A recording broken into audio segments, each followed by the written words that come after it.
For fun.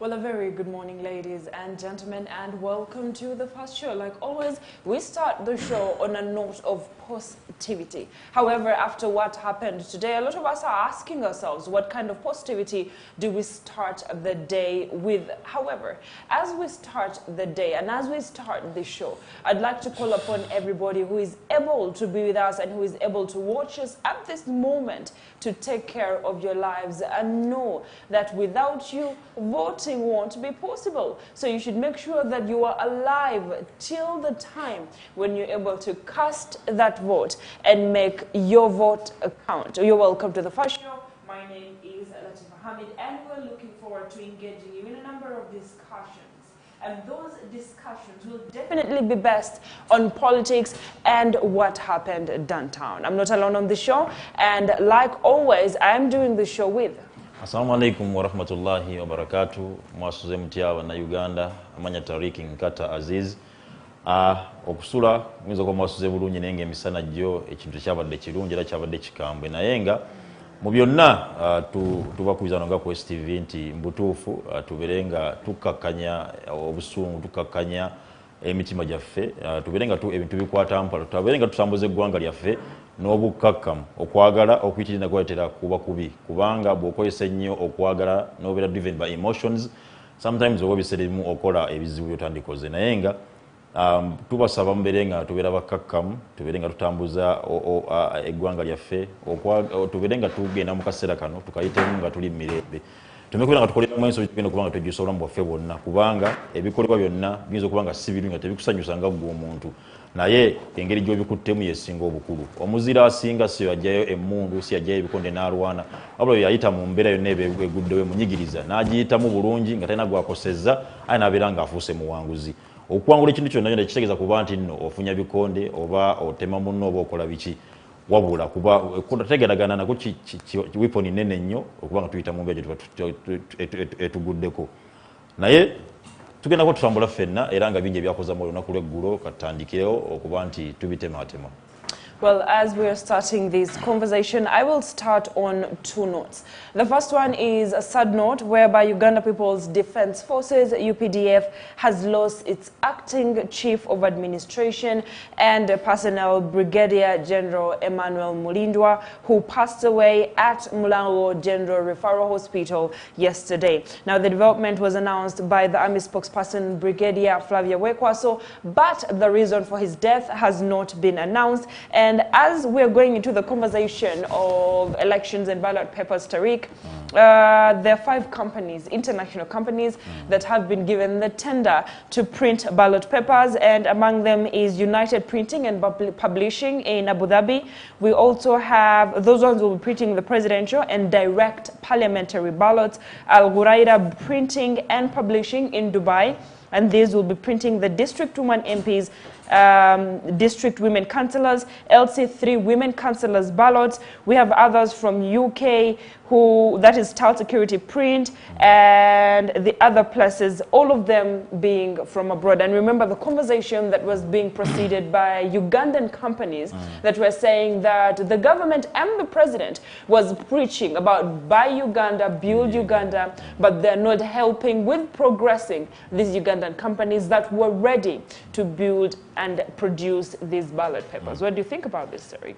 Kino tubadde tumaze ebbanga tukyogerako ekyokuba nti bannayuganda tutemedde okuba nga twetegemu obwesiga okuba nga tukola ebintu ngaffe betulina okuba nga twekolera banga tunamala nga tukola ebintu bino eno naye nga tuwadde mukisa bannayuganda okuba nti bakola ensonga zaabwe tuzeekolerako jabwa kyongera okuba nti nno kitumalamu bina bye tuba tuleese okuba nga tukola bweta ba Uganda bibi Uganda no biranga ate essaawa zino tosobola kubanga wesiga company kubanga companies zano nazo za submitting ne ziraga zino obusobozi obukola ebintu ng'ebyo so webanga tebazi wadde kyennyamiza Channa kutoinza naye ate toinza kurulinga out abo wachi bawadde osanga companies ebweru kubanga or sometimes toinza kubagamba security purposes nti obululu buyinza okuba nti bujja kubbibwa waneeno singa tumakola no mugwanga wanza okubaawo loopholes obu ne bufuluma era nabako ne bakadisa bamunga mugisha muntu nga wagira nti bulime kukolebwa waneeno bitwaliwe ebweru so naye nsonga tebusibwa maaso naye at least ekituwa essomo yonaddamu okuba nti akalukana ddamu okuba nti kajja kanaddako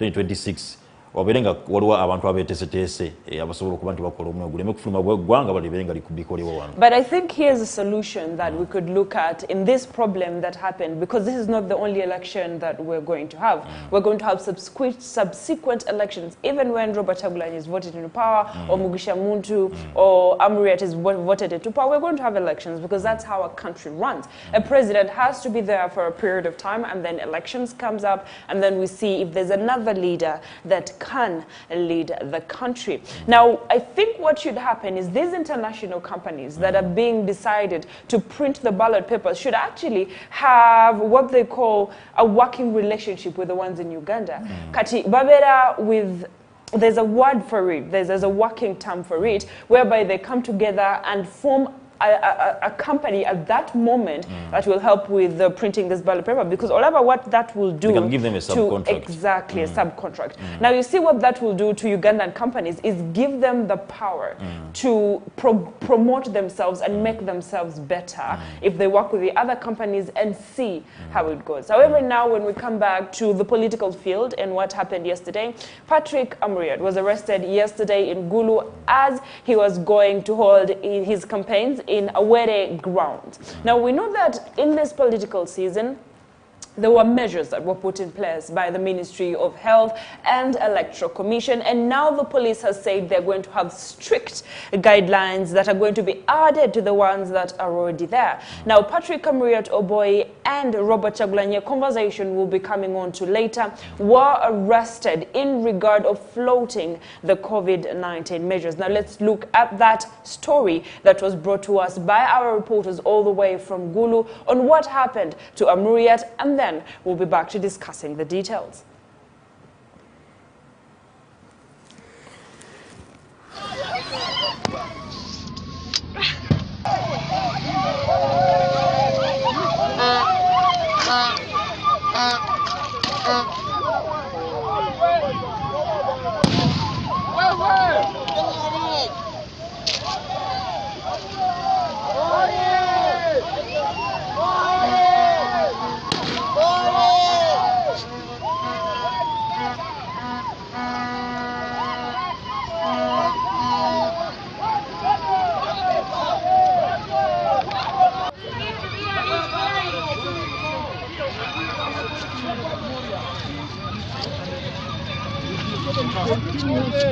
With this, we are going to accelerate Plan B. That is up our sleeves at the moment. Yes. Yes. That is what it is. It's okay. It's okay.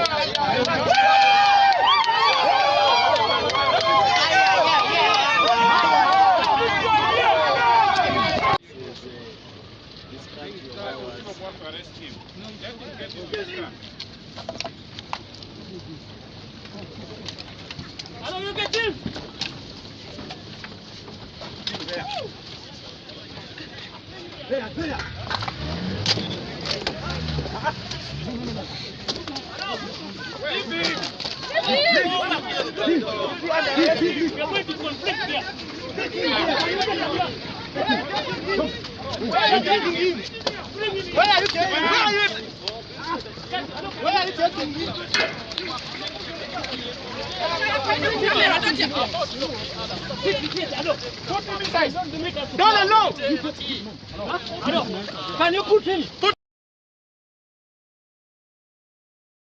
What happened. And now the worst part about all these arrests, Tarik, is that when they're arresting these presidential candidates, we see that the media suffers in the middle of all that, and that's where I usually say when two elephants fight, it's the grass that suffers. We've seen that one of the media personnel who was there at the time trying to capture that procession, also on the Bobby Wine saga, were tear gassed and pepper sprayed right into their eyes. Now the issue is, how do we tell the difference between a journalist and the normal person or the person who is rioting at that moment.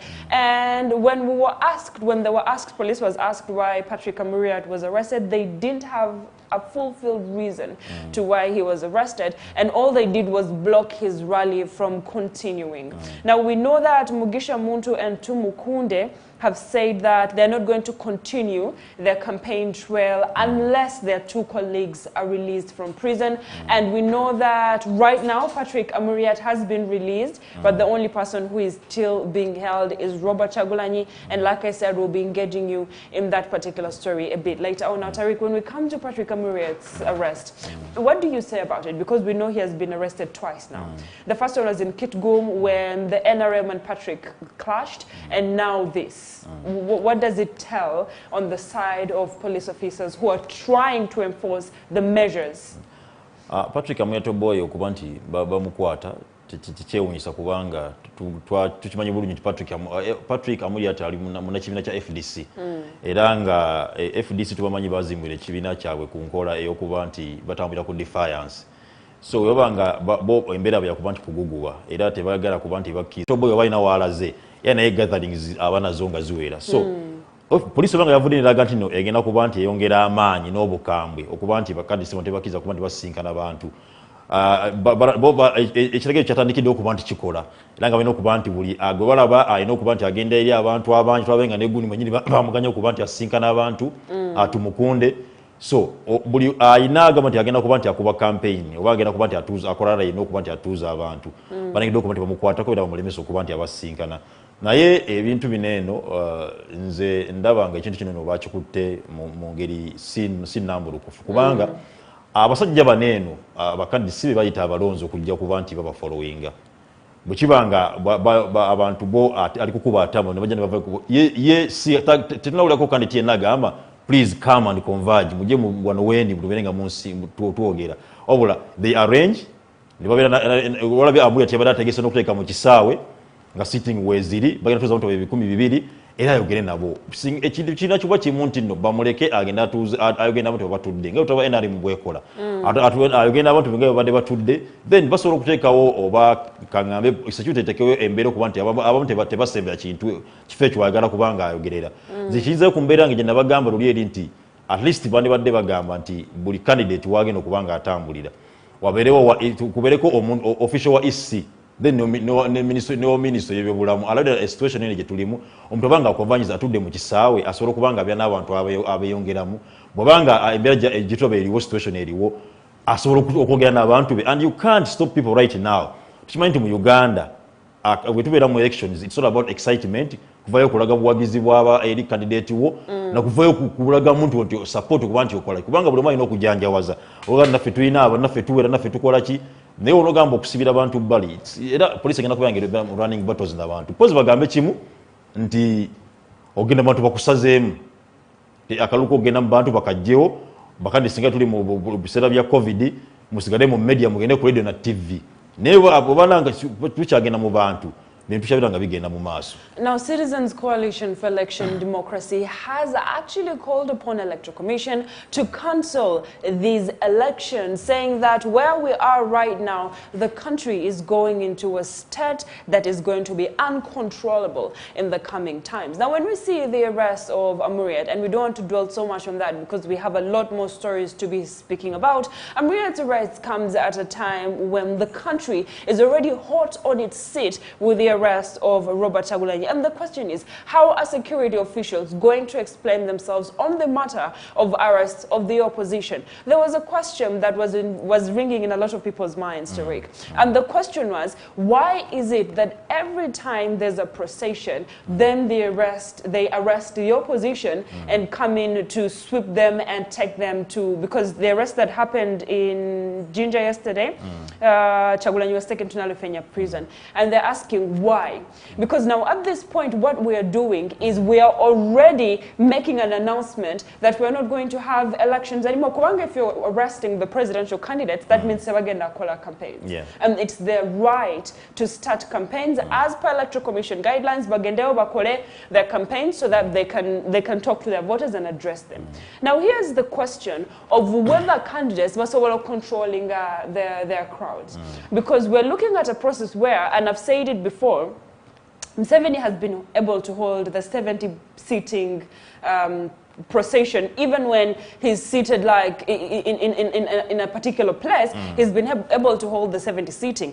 And we, the opposition, have failed to do it. Is it because we have more support, or is it because we have actually failed to control and address our crowds, as we shall see in the Chagulanyi story? Kuangolava, there are times when even the candidates, the opposition candidates, bagamba abantu bawe mulekera kukola ABCD, but it doesn't stop. It continues, and they continue doing it. That means we have a problem. If the candidates themselves have failed to control their voters, then who is going to control them? Now, this is where police comes in, and police is coming in with a force that is not even called for, to be fair. You know, it's totally unfair for them to arrest presidential candidates the way they do. And I know their fear is because these two people have a lot of support. The moment they arrest them, abantu bajja kuja, and then they start rioting there and then, and things will go crazy. And that's why when they arrested Patrick Amuriat, if you see the way they arrested him, he was arrested very fast and he was driven away in a very high speed.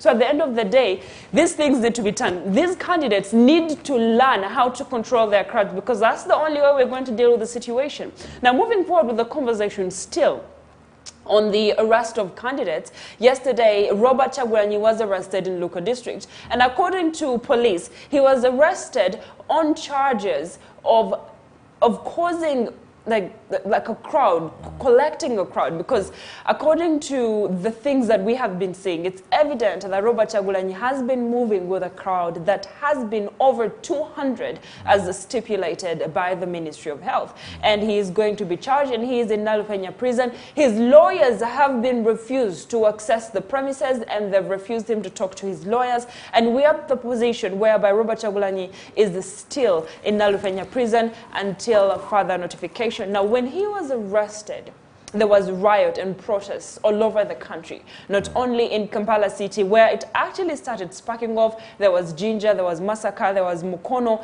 and there was also Mbale, where the protests were widespread. Now, we'll start with the conversation where he was arrested, and we'll look at that story and come back to what happened in the city center. Omubaka Robert Chagulanyi Sentamu abadde anoonya akalulu obuvanjuba era ng'abadde yeeteeseteese okugenda mu disitulikiti ey'Eluuka enkya ya leero, wabula wabaddewo akanyoolagano wakati w'abawagizi ba Bobi Wine ne poliisi okukkakkana ng'ebakubyemu omukka ogubalagala ssaako n'okukuba amasasi mu bbanga.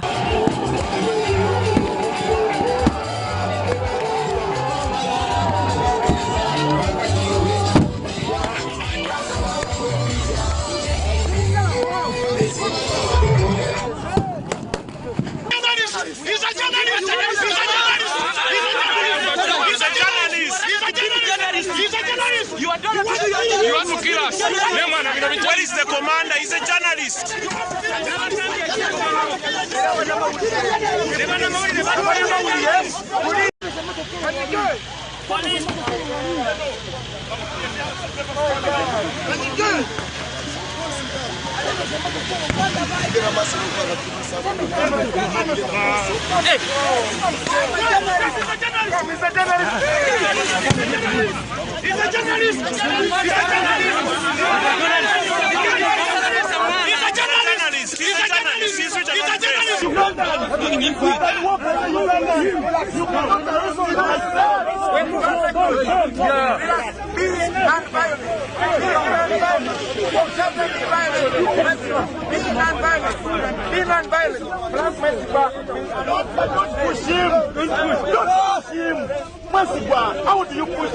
Okusinziira ku poliisi, omubaka Robert Chagulanyi Sentamu abadde n'omuwendo gw'abantu abasoba mu 200 ogwamugambibwa akakiiko ak'ebyokulonda olw'akaweefube ow'okwewala okusaasaanya ekirwadde ekya COVID-19.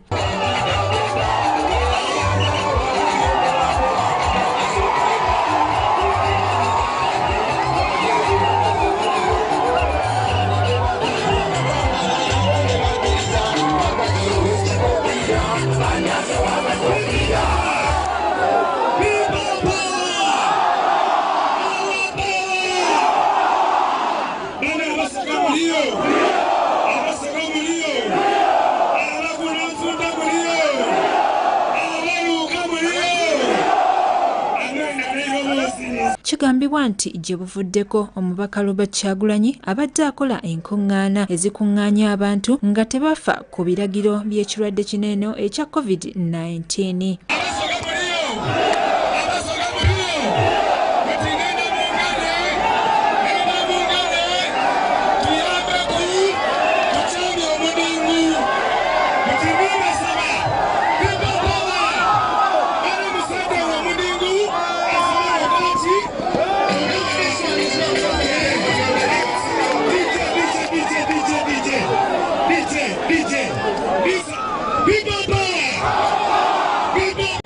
Omubaka Robert Kyagulanyi yatwalibwa mu kkomera ery'e Nalufeenya wabula nga ne gye buli kati poliisi tennavaayo kwogera ku ky'okumuta. Ramla Katumba, STV Select enjawulo.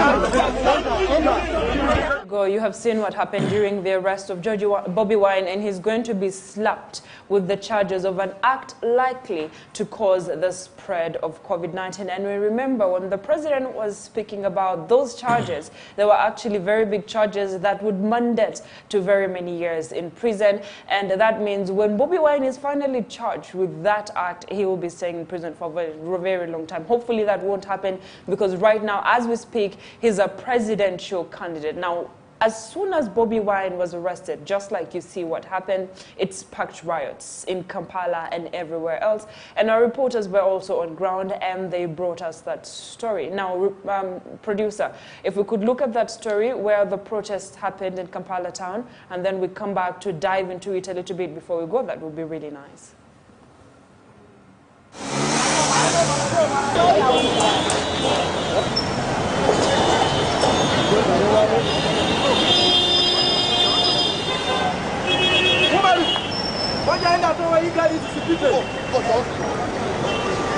Ebyentambula bisanyaladde mu kibuga Kampala ng'abantu beekalakaasa olw'okuggalira omukulembeze w'ekibiina kya National Unity Platform NUP Bobby Wine ng'emirimu gisanyaladde era nga bangi balabiseeko nga beggalira mu bizimbe n'emaduuka gaabwe okusobola okwetegula ekibambulira.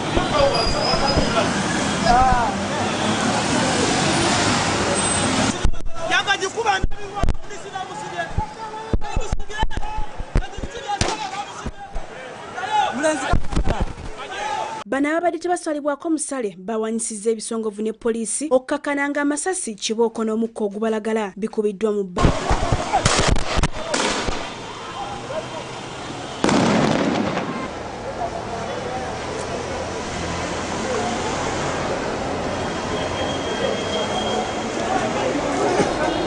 Enguudo kuli Nasa Road, Kampala Road, ewa Kiseka, Kafumbe Mukasa, Enajjana Nkumbi Machinde zibadde kudduka ng'abantu bakaaye.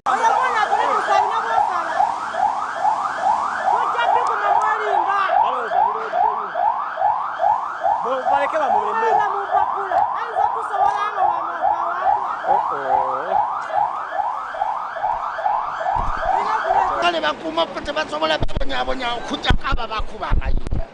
Okuba musirikale mayinja wabula mukole ekintu nkipipopa. Mu kavuvuŋŋano kano kiteeberezebwa okubanga abantu abasoba mu 6 bakubiddwa amasasi ne bafiirawo, so nga ate n'abalala bangi abafunye ebisagwo.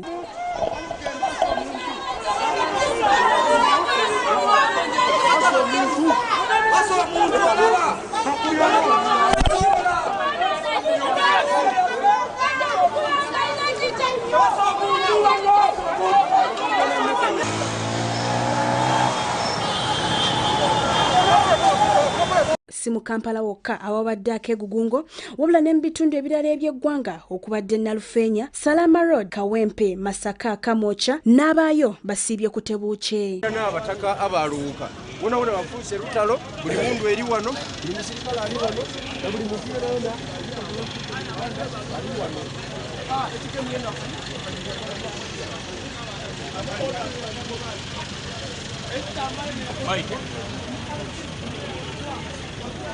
Halo. Muluma. Ujakumbe wakati. Yesebo tu wanafanya.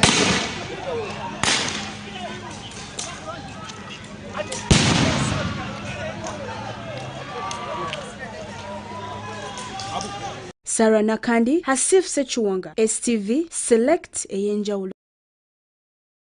While scores remain injured, there was a report from the Red Cross that gave the number of people that were injured during this particular procession. The dead have not been confirmed, but when we look at the reports, numbers is to 6. There are more than 6 people who have been killed. Tarik, we were at Demu Town yesterday. I was here at the station when it happened, and all I did was follow it up on our social media platforms, and when our reporters were bringing it to us all the way from the field, that is how I got to know the story. However, you personally had gone to town and you witnessed it firsthand. Please give us the details. Okusokera ddala ensonga eno eya riot ezabadde mu kibuga ngenda kutandikira ku arrest yakoleddwa. It was uncalled for. Office yabadde in charge eyakutte Bobi Wine gye bamukuttemu. Ensonga eyo teyabadde teyakoleddwa mulambo lukufu oba mu bulungi. Nabadde gundi yavuddeyo kuba nti eraga nti balina okuba nga baenforcinga SOPs ez'oko abana b'obufuzi oba bagobera amateeka. Mu kaseera kano ke tulimu ak'eggwanga, mu kaseera kano nga buli muntu campaign zihitinze up, tolina wogenda kugamba nti ogenda kukwata naddala candidate nga Robert Kyagulanyi omu arresting ensi ereme kubeera nga yeegugunga kubanga buli omu kati amaaso gatunulidde ye. Osokera campaign tulina abalonzi 78% nga tuli mu bavubuka abali mu ggwanga nga balaba nti omuntu gwe balinamu essuubi essaawa zino ye Robert Kyagulanyi. Era bw'ojjogobera ovuyo bona babadde mu kibuga bavubuka badde basinga okuba nti babukola. Kati bw'okwata ku Kyagulanyi essabu n'obaako ensobi yonna akantu konna k'omutuusaako ogenda kuba nti osiikula emitima gy'abantu baneeno. Kati Tarik, Chogamba is that when a presidential candidate makes a mistake as part of the COVID-19 guidelines that were put in place, he's not supposed to be arrested. Si kye ngamba era alina okuba nti agobera amateeka. Naye tugakutte tutya oba tukitambuza tutya. Waliwo amaanyi galina okukozesebwa kubanga obwedda waliwo akatambi akadde katambula ate ekyo nakyo waliwo akatambi akadde katambula ku social media kwogera nti Kyagulanyi atusiddwako obuzibu ali mu kkoma era mubeeko kye mukolawo nga kalinga ka inciting violence. Abantu bagenda kwekwasa embeera zonna ez'enjawulo okuba nti bavayo okuba nti basupporting ekyo badde bakola.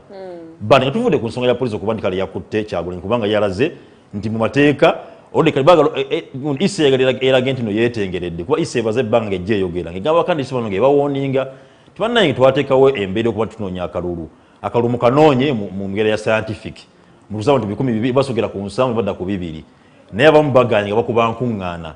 Tukimanyi nti opposition kizibu nnyo kandi ziddeyo ku kiri ekisonga gye betwogerako kizibu nnyo okuba nti opposition egira abantu baayo bamanaginga. NRM yinza okuba yo nga abantu baayo abawagizi baayo they are satisfied era ngamanyi bayita ba silent majority. B'ensonga ze bazikola in a diplomatic way bamanyiredde bo weebali be balina amaanyi era bo balina box.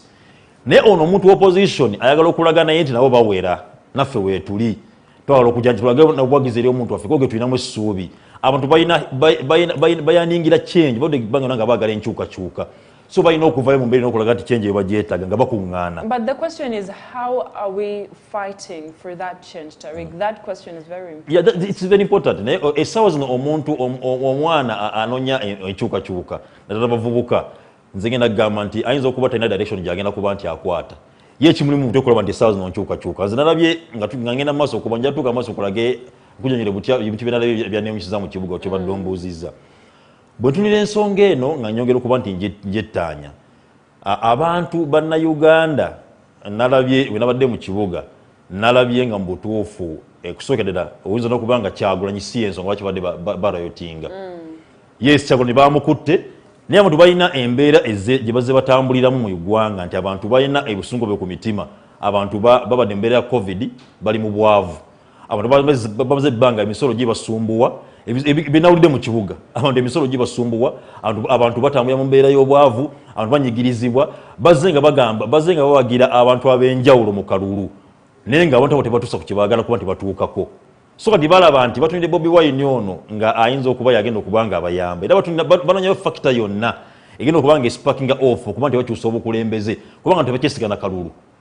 Nze nabadde mu bantu gobira tebakyesiga nti bagendagenda mu box bawangula akalulu. So nga banoonya embeera yonna egenda okuba nti nno ekyusakyusa ereeta change mu ggwanga lyaffe oba nga bayita mu mbeera yonna gye baagala okuba nga bakola ki batuukako. Kyevola ne Kizza Besigye yagamba nti waliwo plan B era nga yakolaga nti akantu kagenda kuba nkakyusa ki gavumenti eno eriko so bannayuganda bali wansi eyo nga mutufu balina embeera banoonya ki ekigenda kuba nti bakyusa obukulembeze obuliko. I was in town nga bwogambye era right zansanze ku street Kampala road yawo era nembeera nga nabadde ku King Fahd yawo Mabirizi ku Kochitawo awo nenalabyeko abantu babiri nga bali yawo bafudde abantu babiri awo nabaddewo nga ndaba naye nga obuzibu bwatuuse okuba nti abantu bavudde ku mulamwa wadde twetaaga enkyukakyuka yes naye abantu bagenza batuuka ne bava ku mulamwa ngolaba abavubuka bali mu kibuga Kampala ate banese okunyaga ebintu by'abantu bakuba kerere bakola fujjo abavuka bodaboda waliwo abantu abagala okuba nti balina baagala change kituganye bwe ne badde akwatibwa obadde akola statement nga mugiraba nti don't be violent temulwana n'abasirikale temukola ki mulago obutali buwenge musobola okulaga obutali bumativu bwaffe nga tetulwanye n'abasirikale nga tetumiza abantu baffe abantu ab'enjawulo naye abantu badde mu kibuga nga basanga omuntu yenna ayambadde kayero naye bagamba yambadde kakomo nga gwe omukyala nga kayero naye oba olina njala nga ozipaintinze eno nga basobola zikkulamu ne bazookya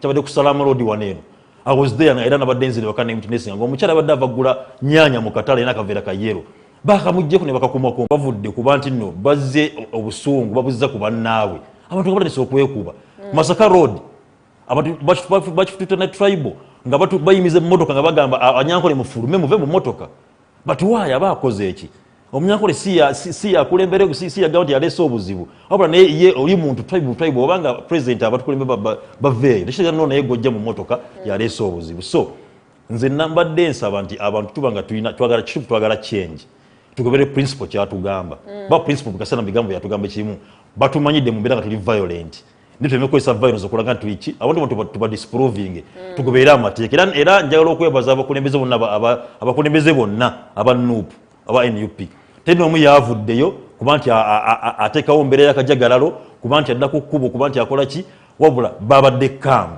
era bano nekintu kimukola nti Bobi Wine ava ki mu komera gye bamusibidde.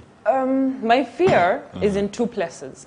One is that we are just in the campaign. We are not even near the elections. We're not even there yet. Elections are January. We've started the rioting now. Now, what happens in January? Now, here's the thing that people do not understand, us, the voters out there, is that when we start riots like these, we are destroying property that makes a country.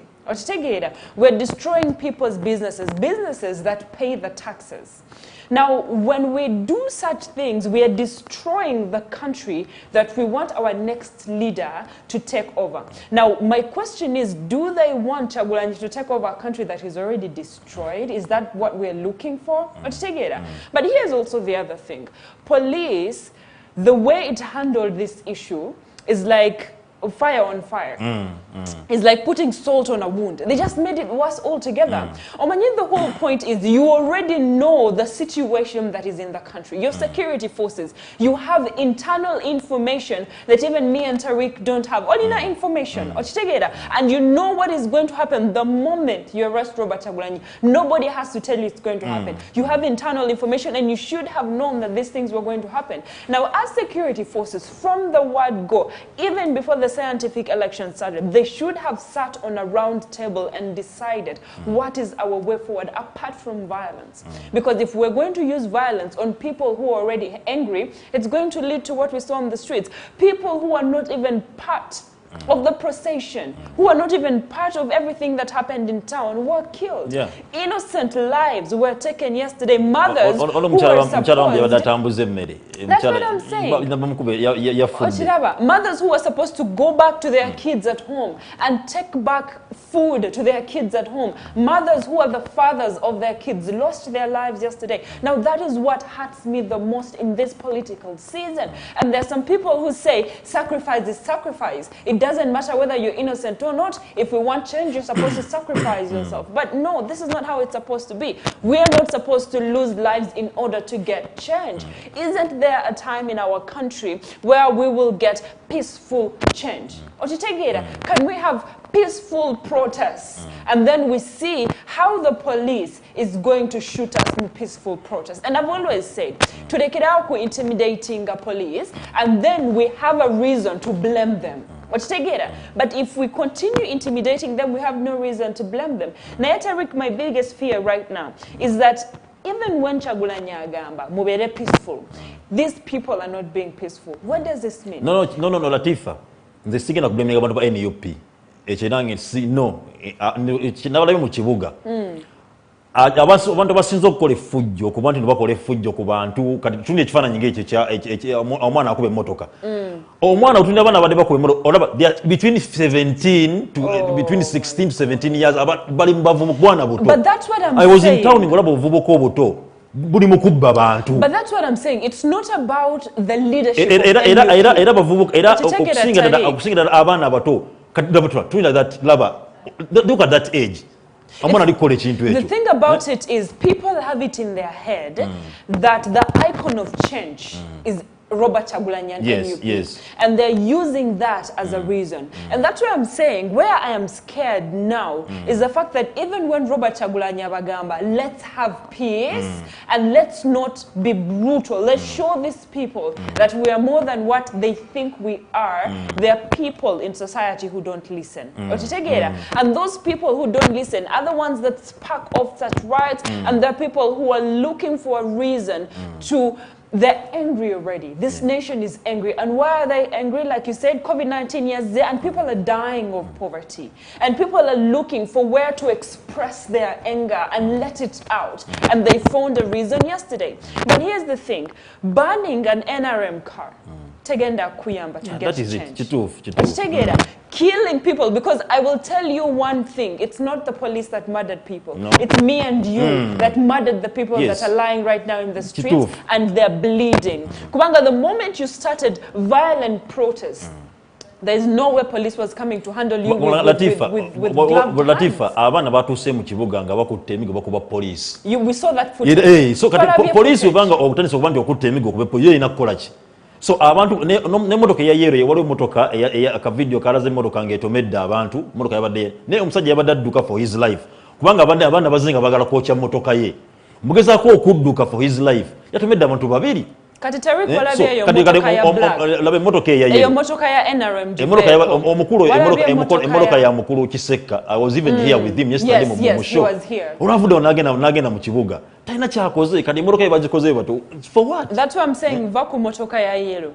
Genda ku motoka ebadde emiridde ku kubo, the one that didn't have any color on it. But they hit the screen of that car. There you go. Now Katiayo, what are you trying to tell the people? And you know the biggest part about this is they are ruining it for Robert Kyagulanyi. Yes, true. Olaba, when we mothers tutula ne tulaba such riot, tugamba, what kind of future are we living for our children? And they say if this is the kind of future we're living for our children, then we'd rather not vote Robert Kyagulanyi into power. But we don't realize that Robert Kyagulanyi is preaching the word of peace. Agamba, let's have peace. Let's not be brutal. Let's not have riots. But we're not listening to it. So this mbera, we totally condemn it as STV. Netugamba, as we are protesting for the release of Bobby Wine, free Bobby Wine, we can have a peaceful protest that calls upon the release of Bobby Wine. We've seen Tumukunde and we've seen Mugisha Muntu who have had their protests as well. For them, they are protesting.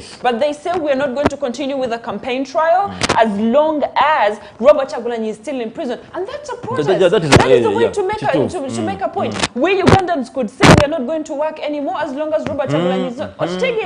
There are ways to protest and pass our messages to the government, but for people's lives to be lost like Omukulu Dr. Kiza Besigye yaliko wano nabiranga naye yatawanyizibwamu naye twalabanga FDC yatekawo emitu nga walk to work yatekayo emikola mingi tetugenda kukola musigale wakazi Black Thursday was it like that abantu basigala nga balaga otali bumativu bwabwe naye nga muddemi teri alumiziddwa.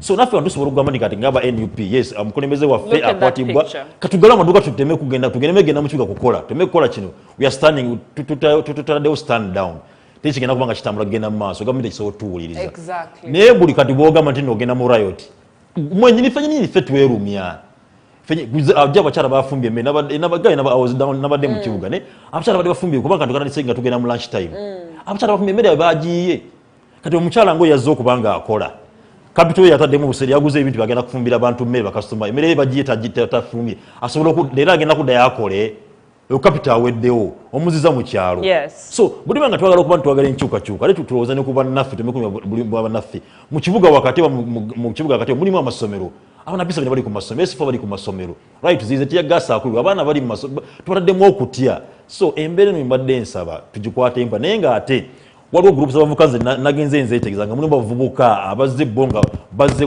mu kukola wenda bali mu kunyakola abantu masimu bali mu kubba abantu it is fun to them. Never seen kubanga bakumamu omuliro ngola badduka buli wamu bagenda they were organized bava wano badduka baddeeri nga bo bagala bali ku kimu kuba nti bali mu kulootinga era nga bawulira essanyu lingi nnyo nnyo mu ibeere n'okubeera. I call upon Electoral Commission and police to go back and sit on a round table because fighting and killing people is not going to help. Look at n'omukazi nga yegasse mu mbeere. What is going on is that police is now fighting fire with fire. Yes. And they're shooting people, they're using rubber. Nozolaba abana babadde wansi ninga bayita abantu mujje wansi. Someone fell from one of those buildings. Nagwa wansi nafa. That is the situation that was going on in town yesterday, and we're calling upon Electoral Commission, ne police, but to like a round table, but a way forward, using tear gas and rubber bullets and live bullets, tegenda kuyamba this particular situation, whereby we're facing, whereby there's violence, and them coming up with violence to fight the situation, tegenda tuyamba. Now, on that note, let's go for a break as we leave our viewers to dwell exactly on what is going on, to come out with conversations based on this particular riot, and also look at what else is happening in the country. Your views are welcomed. We'll be waiting for them on Facebook. Stay with us. We'll be back very soon.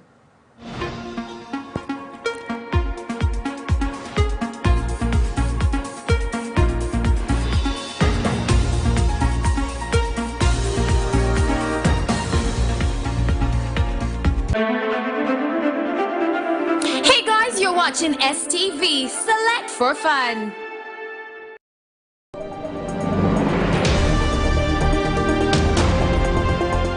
At exactly 8:45 p.m. East African Standard Time, join me, Elijah, to Yagman Awakening, putting focus on current affairs, be it political, social, or economic news.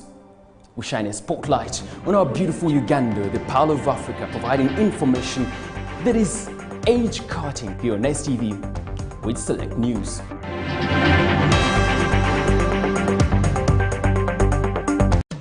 Wait for the Age at 9 p.m. prime time every Sunday.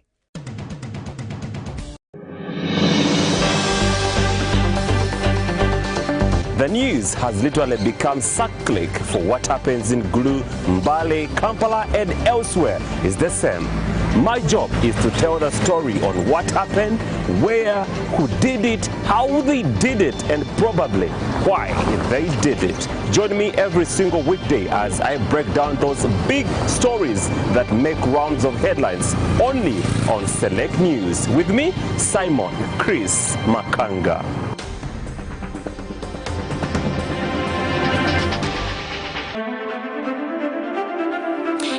You're watching STV. Select for fun.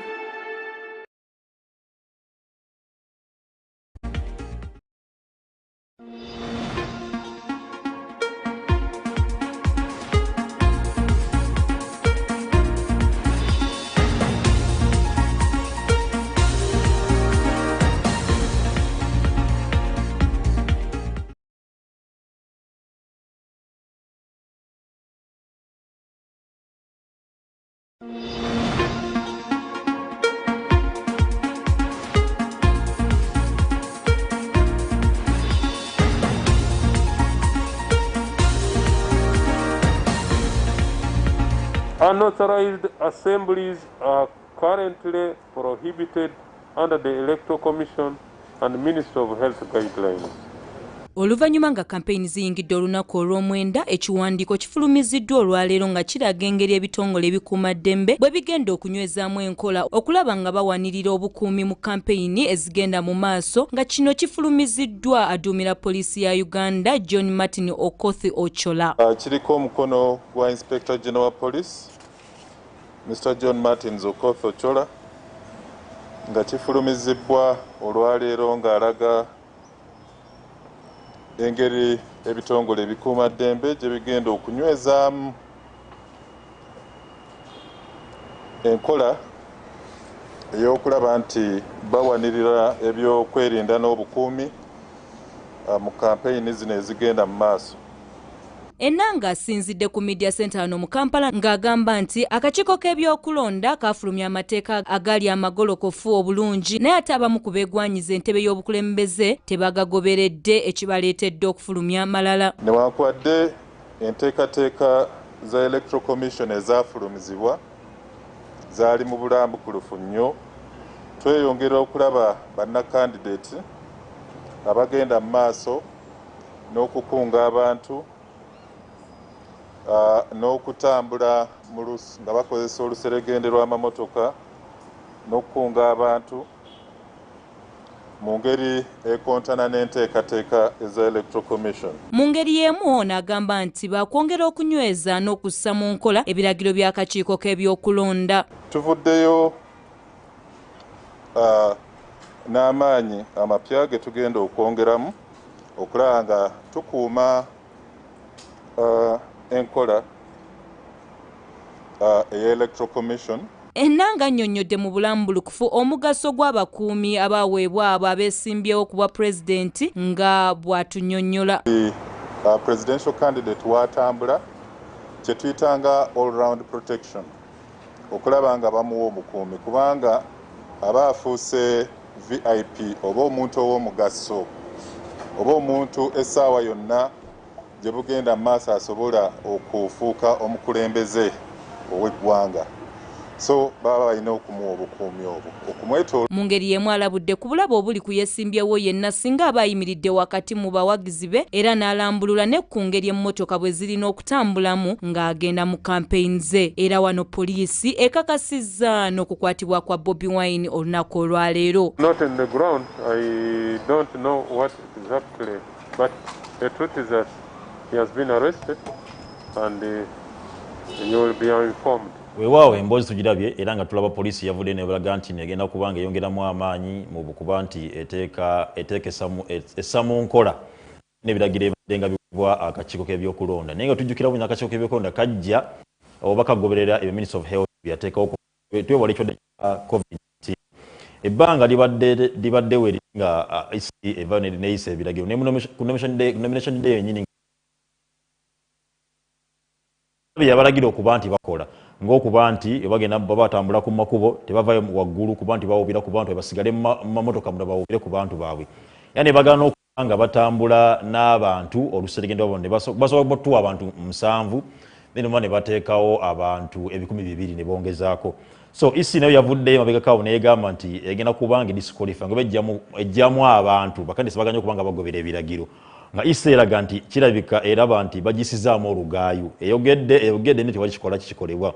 Kati poliisi okuva neraga nti negenda kubanga enforcing obeteeka eyongera amaanyi yagala kubanga ekwasa biragiro bya isi byerudde ngejja eyogerako ngamba abantu baneeno naye bwe tunira embeera eyo n'omukulembeze Secretary General wa NRM amaze ebbanga bana NRM abakola enkuŋŋaana bakwatibweko era nga yagamba nti poliisi eveyo ne NRM ekole ki naye tunaba poliisi wevayo kuba nti nno essa mu nkola NRM yennyini egamba neffe yatuuka n'okugamba nti ffe mutuleka ne tukuŋŋaana nga bagamba mwagala COVID-19 etukwate mutuleka ne tukuŋŋaana ne mulaga nti ffe tulaga ekifaananyi kibi eri abantu yakyova nti abantu balina obusungu bagamba yo NRM wakyerekebwa naye nga tekolebwako.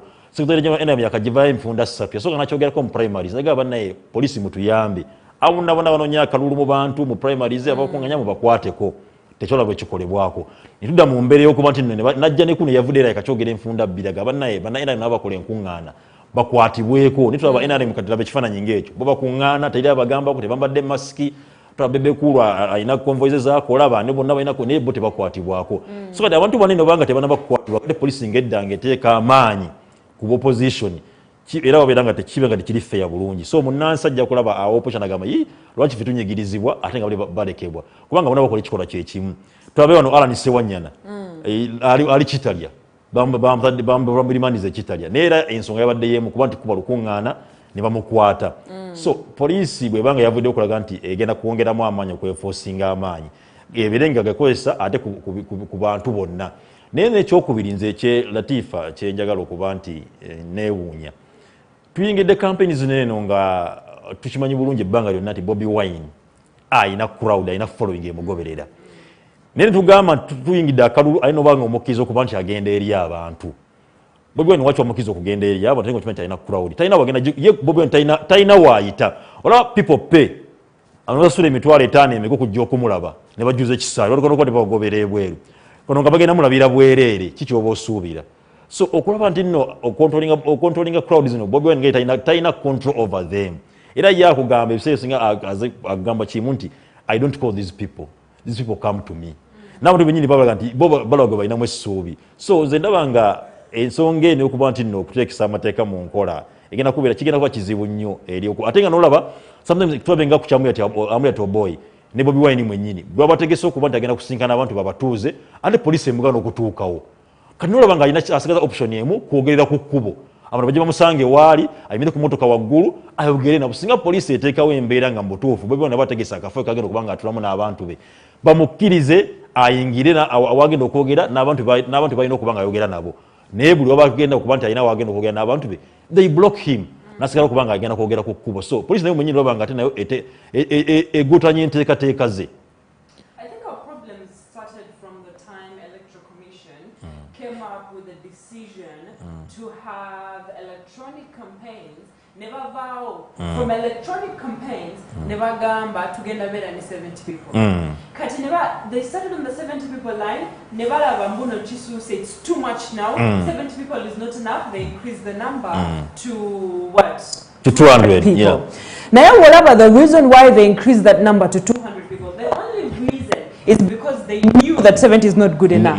And then they increased it to 200. But here's my problem. The Electoral Commission did not sit to analyze this situation and know what was going to happen. They didn't look at the future. They looked at now and releasing this and making sure the budget for running the campaigns have come in and the campaigns are going to start running. Because Bobi Wine, even if it's just a scientific campaign, Agenda ku radio, even when he's just moving to a radio station, people follow him. Yes. Now, to that point, how do you expect the man to control his crowd? It's going to be hard. But again, the other question is, when you tell me that Bobi Wine is not able to control the crowd, does that mean he won't be able to control the country as well? These are questions that we're asking ourselves. Once you are a presidential candidate, you're supposed to be able to man your team because that's how you're going to run the country. Remember, you're going to be the father of the nation, and that means you're supposed to man the whole country and make sure things go according to the way they're supposed manning to a country is different from this situation right now.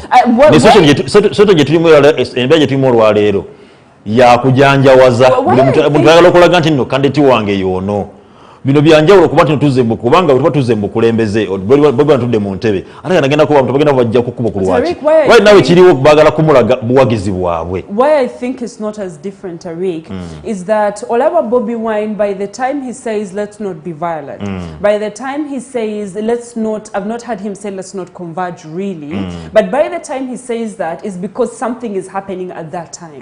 Now if he had put it in his agenda to make sure that everywhere he goes, that's the first thing he talks about to his people. Now, Gambia, these candidates are the agenda setters. You either put your supporters on the part or on the note whereby they become as rowdy like this, or you help the situation. I mean, you put it as your agenda, no gamba, that should be the first thing I talk about because that is a concern among their people. They're an angry population. They have issues that need to be dealt with. Now, that is the first thing I'll deal with. Stand up and say, I'm very happy to see all of you.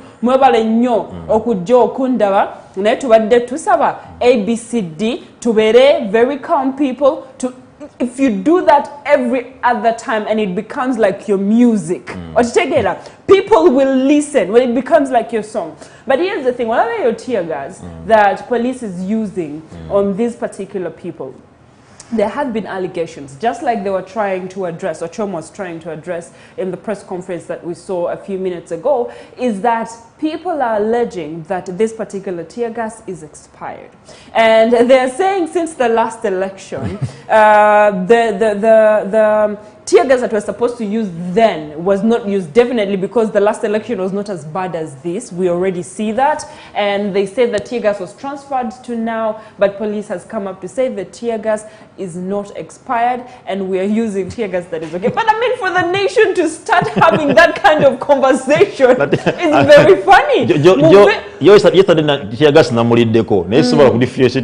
not sure whether it's expired. But I mean, for the nation to even table that kind of discussion, whether the tear gas is expired or not is a very sad situation for a country like Uganda.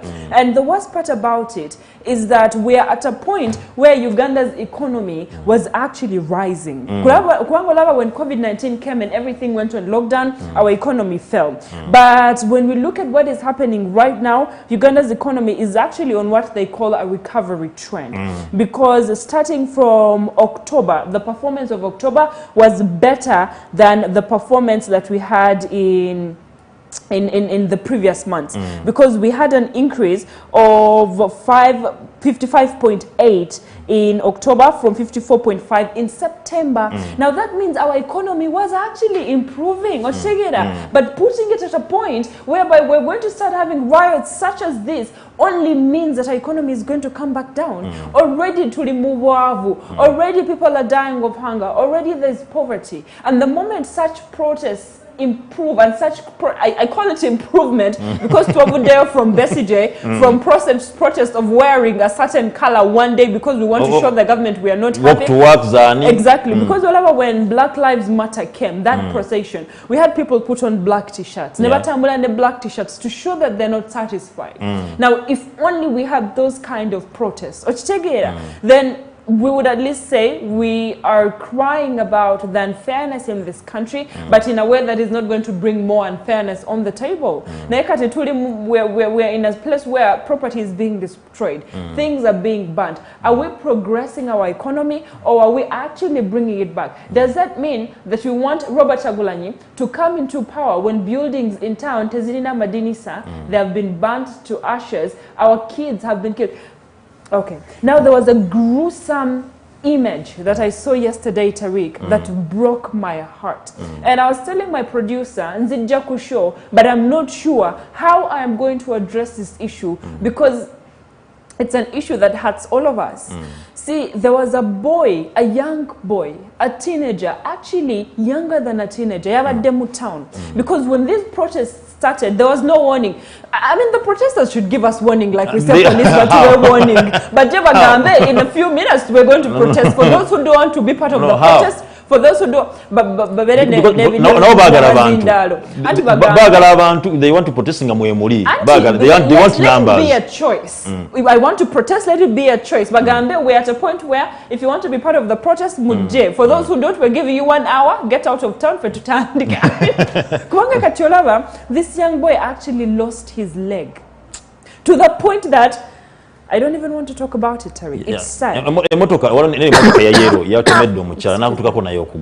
exactly. The boy got to the point he was actually holding his leg in his hands. That's how bad it was. And for a young boy like that to be crippled for the rest of his life is actually an onus on you, the person who started that protest.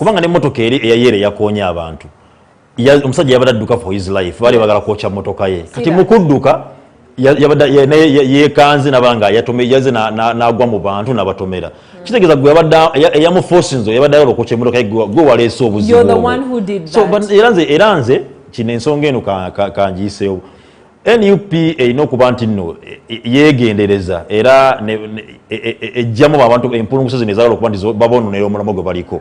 Banga NUP yajjanga yagala kuba nti kyusa bukulembeze era nga bagala kuba banoonya change.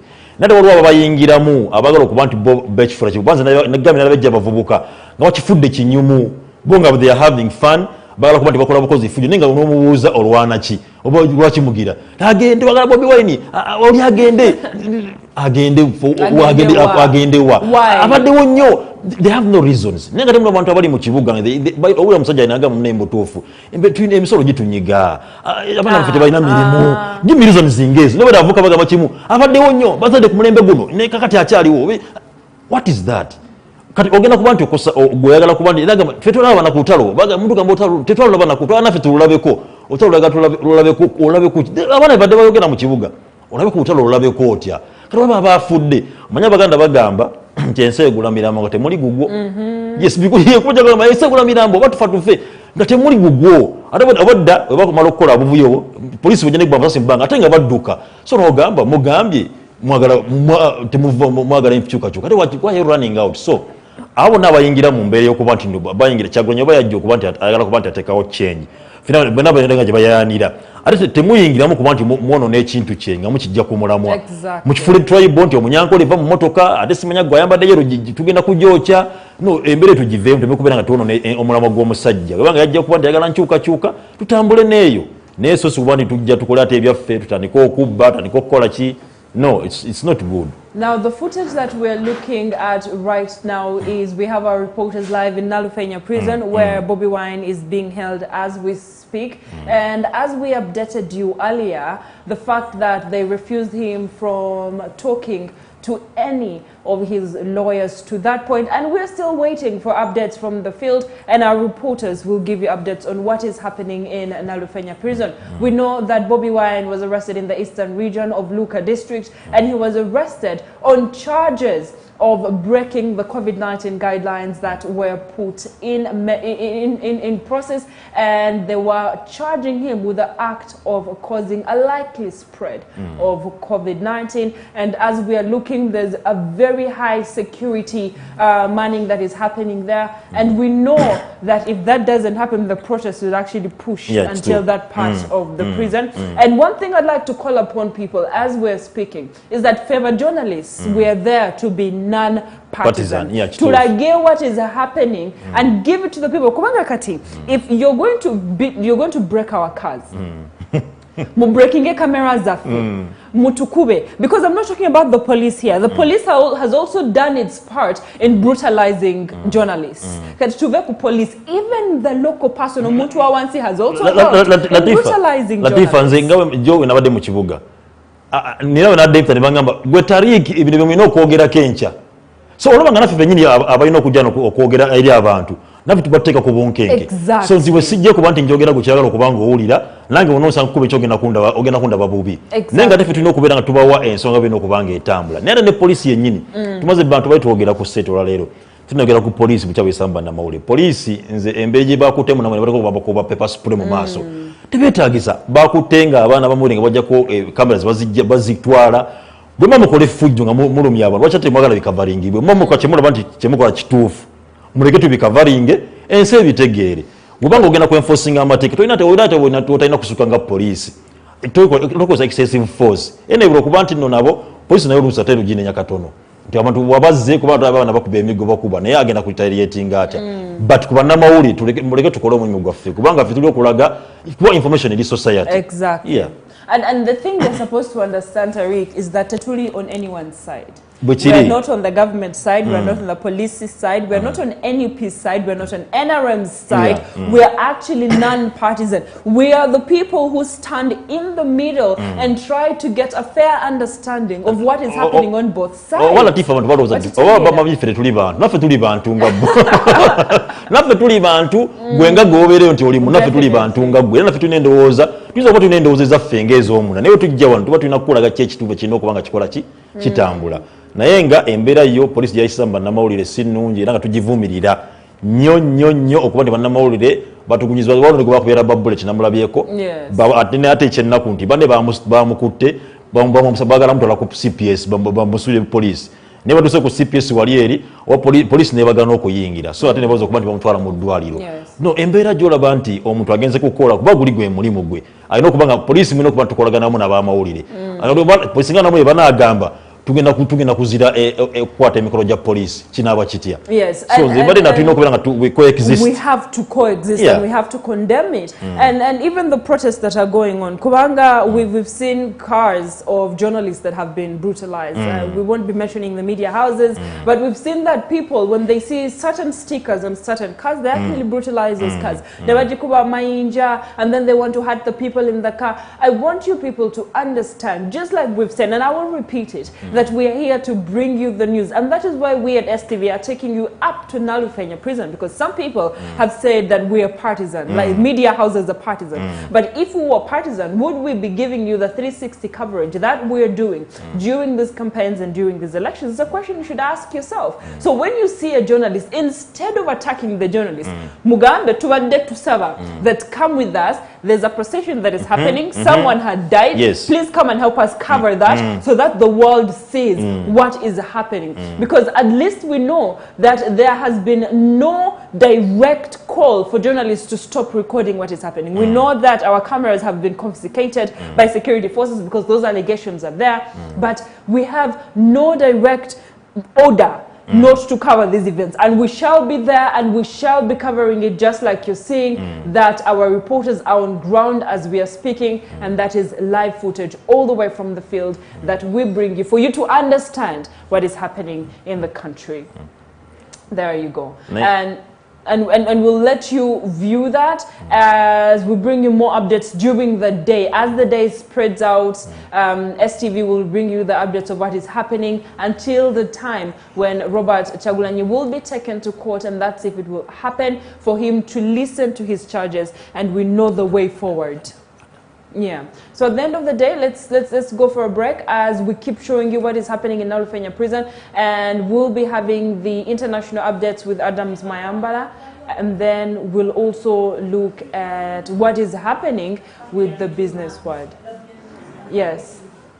Well, as we are seeing right there, there is a car where Nubian Lee is seated, and that is Joel Senyonyi, who we remember that he got hurt during the recent nominations of Robert Kyagulanyi, and he's still moving with his stick. And from the field, we have reports that they have come to pick Robert Kyagulanyi from Nalufenya prison. And like I said, we're still bringing you the updates. We remember when Joel Senyonyi was present during the nominations, where Robert Kyagulanyi was arrested violently. That was Joel Senyonyi and Bobby Wine's bodyguard, Eddie Mutwe. And they were hurt, and we can see that he's still moving on crippled.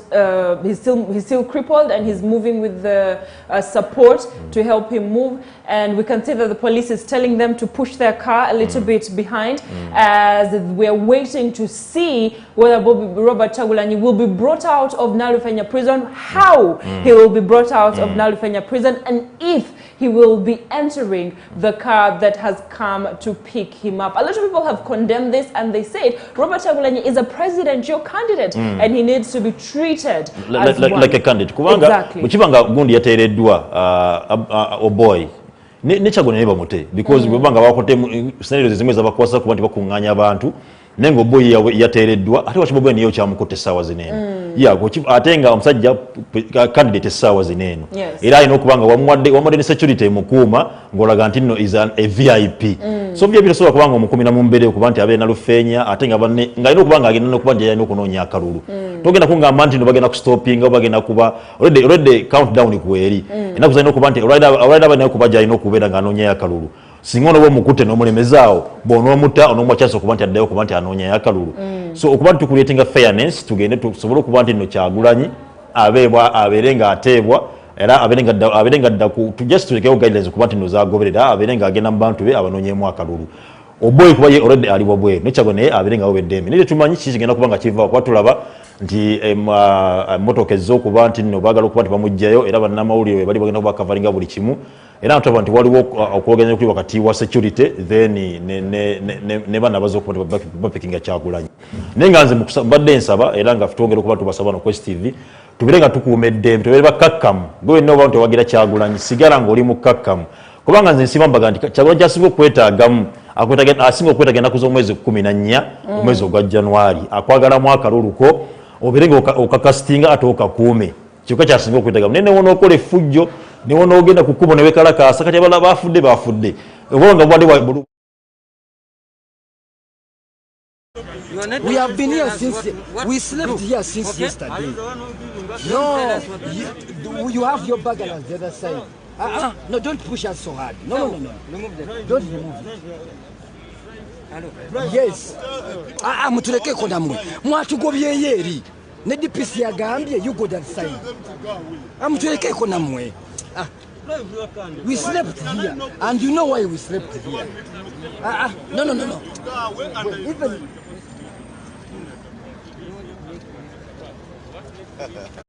Yeah, he's supposed to be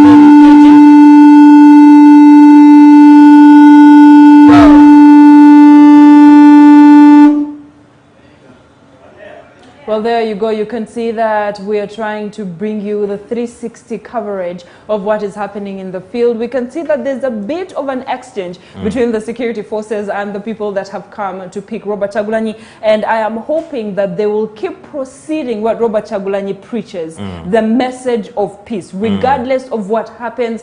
Keep your cool. And that's one thing about the security forces, Tarik, is that if you don't push them, if you don't intimidate them, that they can't fire a bullet or a rubber bullet or tear gas. Because once they do that, they will be held accountable for violating human rights. So at this point, we are hoping that even the people who have come to pick up Robert Kyagulanyi and demand for his release will follow the message that he preaches of peace. And we also hope that security forces tebaja kukozesa peace, tebaja kukozesa force as they're speaking to those people, because we can see right now there's no form of brutality from either side, and we hope that it continues that way. Now Robert Kyagulanyi needs to be released if he's supposed to continue with his campaign trail. Latifa ngochagenda maaso nze nekyala police yavudde neraga bulungi nti omuntu yenna agenda okubanga akola violence obanga akola ebintu biri contrary ku mateeka bawadde singa onokozesa excessive force ku batuuze oba n'okuba abantu amasasi oba n'okola biki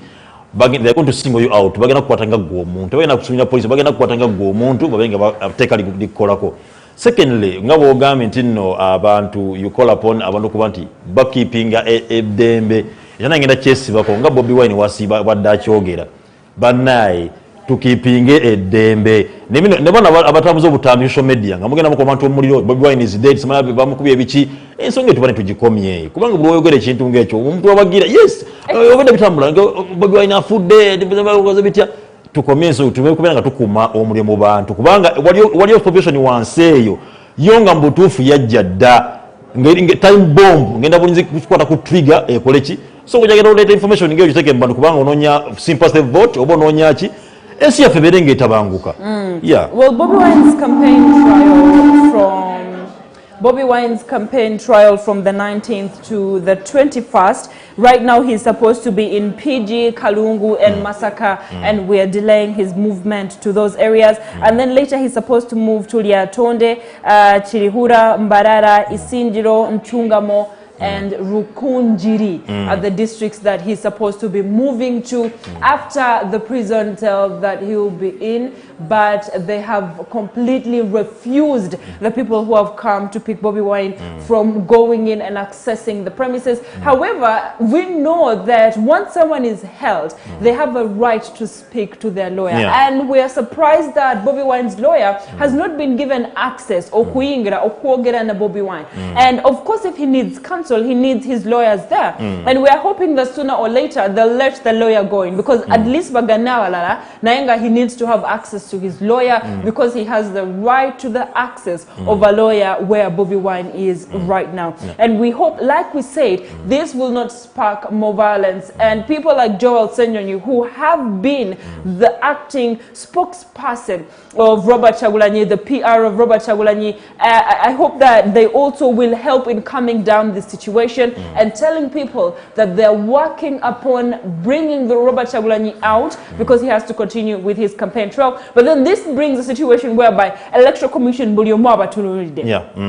everybody is looking at electoral commission ngabebuza what is the next step for electoral commission bagenda chikolera chi because here where we are we're looking at the other candidates bakuba campaign they're continuing with their campaign and we know that electoral commission has said that if a candidate does not follow the SOP measures that have been put in place bagenda mu disqualifying and I hope that that is not going to be the issue that is going to happen to Robert Chagulanyi because Tarik nze nawe twatudde kweno set and we talked about it nengamba the voters of Robert Chagulanyi are the same people that are going to put him in trouble kubanga babagambye do not convert naita tuulira and we go ahead and convert and Robert Chagulanyi has over 1,000 people on his campaign trails and that only means that when we start doing such things Robert Chagulanyi is going to be put at a position where he's going to be disqualified and we don't want that to happen. We want Robert Chagulanyi to continue on his campaign trail so that come the voting process where to lead and that is why I'm condemning the violence Tarik kubanga where to say the violence is going to kill people who are supposed to cast the vote for Robert Chagulanyi and who is going to cast that vote your ghost so you should think about these things as you're thinking about protests and violence. Think about who is going to cast the vote for Robert Chagulanyi. Nensonga eri wakati ekinokolebwa police nze badde nsaba bukibanga Robert Chagulanyi n'omusango yakoze yes bagutugambye yakoze ebikole bizo kubanga bisasanya COVID-19 atwaliwe mu kooti bukibanga kyekyo aveeyo atwaliwe mu kooti kubanga guno musango guli bailable basobola kuba bamweyimirira baba ina abantu basobola kuba bamweyimirire avedde ku mirimu atandika okuba anoonya akaluluki kubanga bakolaga bulungi tiimu yekolaga nti eri ready for anything bukiba kuba omuntu waabwe bamubawe bakumutwala mu kooti baloyo webali abagende mu kooti omuntu aberenga yes bamweyimirira asobola kubanga adizibwe eddembe adde mu kalulu byeme kubera nga kyongera kuba nga kisajjula kyongera kuba nti banyiiza abantu neera nze njagala okwebaza General Mugisha muntu kuba nti yavudde naga nti yegatte wamu ne tiimu Bobi Wine okuba nti tagenda kulamu kubanga akola campaign yonna tagenda kulamu nga agenda mu bantu mpaka nga Bobi Wine adizibwe eddembe obanga abanne abadde bakwatibwa yakyogere nambe yabadde akyali mu kukomera Hamid n'ateebwa so mbadde tusaba era ng'embeera ye mu polisi omuntu obanga amateeka ensaba kugenda mu kooti atwalibwe mu kooti ensonga ziggwereyo naye omuntu abe nti afunye obwenkanya naye banabeera akasana nga badda mu kugobera abantu ku gate baba n'emisokole bamu access bamulabako tekigenda kukolama kugenda kuba kyongera bwongezi kunyiiza abantu. And I'm also calling upon government officials from the side of NRM balekerawo okuma omuliro because we are at a situation where the country is already at a standstill. We're at a situation where people are already angry. Ate we have people like the government spokesperson Ofono Opondo and the senior presidential press secretary Don Wanyama who are dismissing the protests in the city as well-planned hooliganism and that's what they're calling it. But as you come out and you talk to the media that way and people are already angry and you see why they're angry and you see where the protests are leading and you come out to speak such issues at a time when the country is already having angry people I feel like they should also be part of the people that are calling for calm and telling the people downtown to stay calm as they're working on release of Robert Chagulanyi and giving them updates that actually give them hope because it wouldn't kill them for a very short time to be part of these people and be a Ugandan. Kubanga kati we're making it seem like abali mu NRM bali they're not Ugandans and maybe abali mu NUP are the ones that are Latifa njogere abakulu abo gye boogera Ofono Opondo ne Mukudonyi Wanyama yereso obuzibu eri kuba NRM zegamba jona rabye ekiko babirazi wano producer tutaza ku set ngemuruka za NRM bazokya bazikuma omuliro bakola abantu bambula abantu ebintu bya yero so gosiga ate ngoyogera ebintu ngebi bibagenda okubanga binyiiza abantu so abakulu mu aboogera naddala bali mu kibiina kya NRM mwemanga emirembe mugina you feel you're comfortable ate mugenda kuba byemwogere gambe bigenda kuba bikosa bawagizi bamwe abawansi bali mbabona zali kati fight between NRM banachi. You remember during the nominations right when they pelted the NRM yes so embe twala kubera nembere bwobogenda okwogeresa kali kyo kibi ogenda okwogera eri abantu already abantu banyivu nego mala gavana no statement yo ongera kumba muliro mu bantu so tuberenga bwakisola abantu yogera kwogera tebikola keep quiet. Because besides being an NRM personnel, Oli Mukulu, you're a leader, you're a father, you're a brother. And at the end of the day, like you said, Tarik, Okutula Weber today, and they're not down on ground, does not separate them from being Ugandans. Let them come down. But the situation where G2 say there's no need for them to come out and speak. Actually, I believe that they shouldn't say anything because they are going to make people angry. And we are trying to come to a situation whereby we calm down this protest. Era the singa bade muna befuzi ngandi mu kibina kyenarem ngandi omukuba abakulembeze benarem. Mbade ntumyembere eno ngeri wosawa zino ne kinjigiriza lwacha abantu bali bwe bati. Which means kitegeza wali betutakoze ngaffe.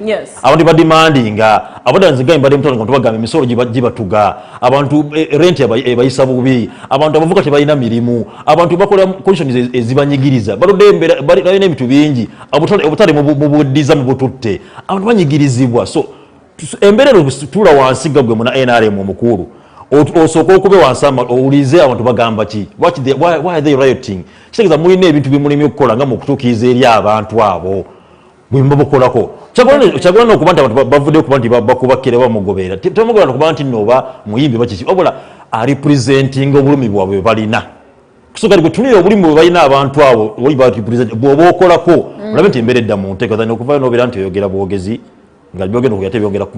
Definitely. Producer, I hope you're listening to me. I'd like you to play for me the footage where Robert Chagulanyi was calling upon his supporters to be non-violent. Let's have peace. Let's not be violent. Let's not show them that we are the people that they think we are. I think it's a very nice call from Robert Chagulanyi. Definitely. Let's stay calm. Febise singa tubiranga tubimana ne police yetu kyokoza netuba mutia gas nebanga pushing abantu kuba ndima bakola ki so embere eno tubirenga tujwa na bwegendereza. Yes, when they were arresting, but I really want to see that footage and then hear when he was saying to be peace. Tamu abadde anoonya akaluma vanju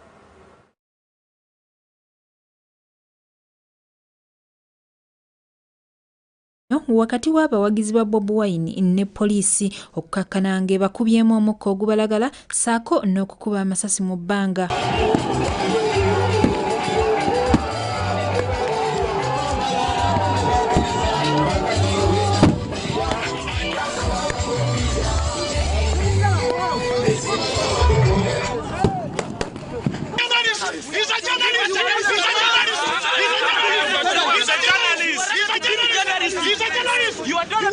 You want to kill us? Where is the commander? He's a journalist.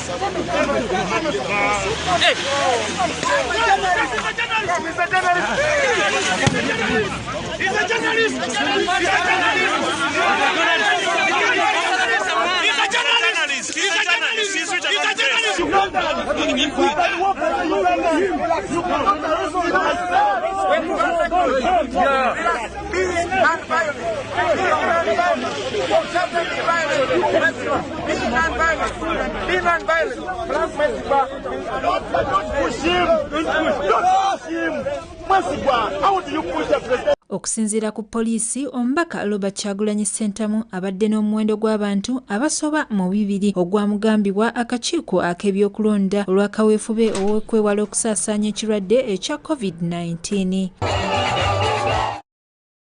Now Robert Chagulanyi arrested in Luka district as he was trying to complete his campaign in that place, and then he would be moving to Buyende and then later Kamuli district. Now people in Kamuli are wondering where is Robert Chagulanyi, and also people in Buyende who were expecting him to be there with them today. Now from there, Robert Chagulanyi was supposed to move to Mpidi, Kalungu and then Masaka district, and we know part of the protests that happened yesterday were also sparked off in Masaka district. And people in Mbale who were also waiting for Robert Chagulanyi also sparked of violence in Mulinda. Now, as we're looking, we also have, he was supposed to move. Now, on the 20th and 21st, he was supposed to be in Liatonde. Karihura, Mbarara. And then on the 21st, he was supposed to go to Isinjiro. Remember that in Mbarara is where he launched his manifesto.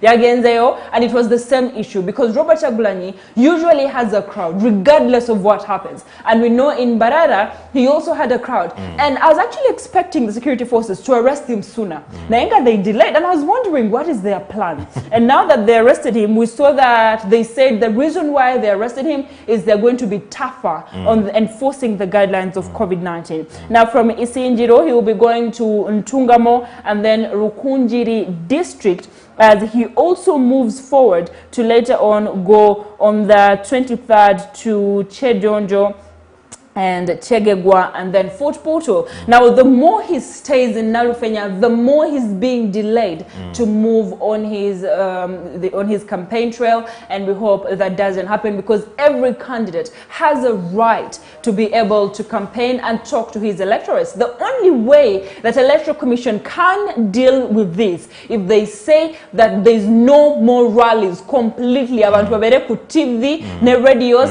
and the police will carry Robert Chagulanyi kuva we waka bamutwale ku radio, from the radio station bamutwale waka, but we also don't see that happening. So they really need to sit on a round table and figure out what the next solution will be. Now we'll take a break and come back with Adams Mayambara to give us an update of what is happening outside the country, but that is not all. STV will stay in Nalufenya until when Bobi Wine is taken to the courts, and we will be bringing you the updates. So don't go anywhere, stay at STV and wait for the updates as they come your way. Thank you for staying with us. Awesome.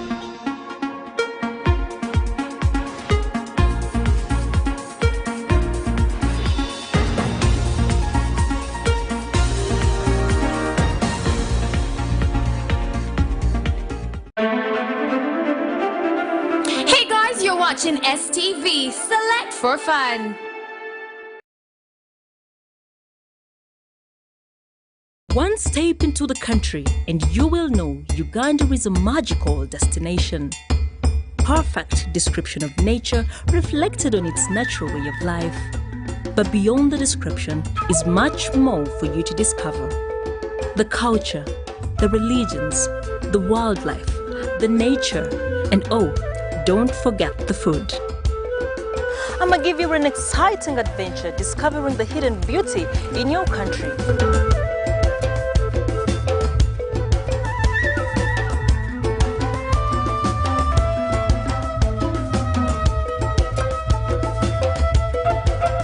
Travel on Tarik with me, Genesis, as I give you an essential guide to whatever or wherever it is that you want to visit. Catch me every Friday at 9:30 only on STV.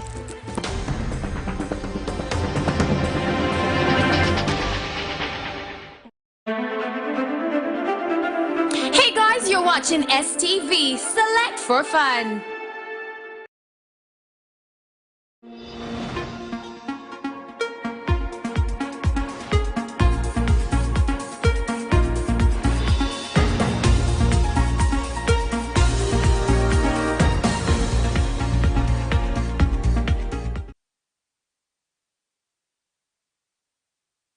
You have given us the opportunity of leading you through this campaign trail and letting us bring you the news that you ought to view as we are dealing with the protests that are happening in town. Now, as we're looking at what is happening, FDC's Amriat was also arrested on the same day that Robert Chagulanyi was arrested. However, he was released yesterday evening and he was allowed to go and continue on his campaign trail. Now, the FDC Secretary General Right Honorable Nandala Mafabi and the party chairman Waiswabirigwa have said that they will be holding a press conference today in their headquarters in Nanja Nankumbi to address the issue that happened yesterday with the arrest of their presidential candidate Patrick Amuriat Oboy. And we also remember that Patrick Amuriat was arrested not only during yesterday's procession but in Kitgum when they had a clash with NRM, and FDC's defiance came out on that day when they refused for police to get them out of Kitgum and they stayed there where they are. Now they will be moving from because they were in Kitgum, they went to Lamor. They have Gulu where he was arrested. From there they're supposed to go to Amoro, Noya, then Amuru.